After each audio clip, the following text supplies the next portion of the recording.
In today's video, folks, I'm going to hopefully explain to you guys what's going to go on with these and the whys behind it based on conflict in the Middle East, the stock market plunging, and also the bond yields plunging as well. So, folks, my name is Dan Frio. I'm actually a mortgage advisor licensed in all 50 states as well as Puerto Rico. My goal today is to help explain to you guys with all this stuff going on, what's going to happen with these today and this week, and the whys behind it. So I got to just give you a little backstory on me. I've been doing this for 35 years. And the reason why I'm telling you that is I lived through a lot of these conflicts. Okay, Desert Storm was one of my first conflicts that I was involved in the mortgage business when it happened.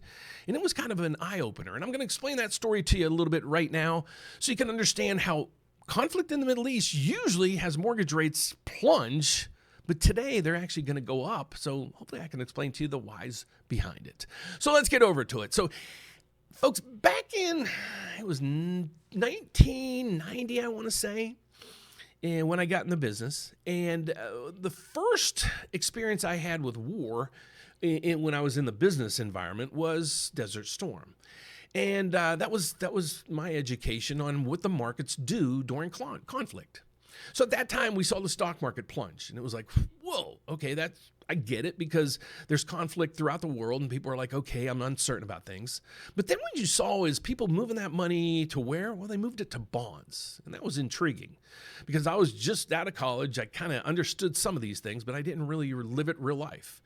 So I'm like, okay, conflict in the Middle East, the stock market plunges, and people take money out of the stocks, and then they buy bonds for a safe haven so they can make money on their money. I'm like, okay, that kind of makes sense.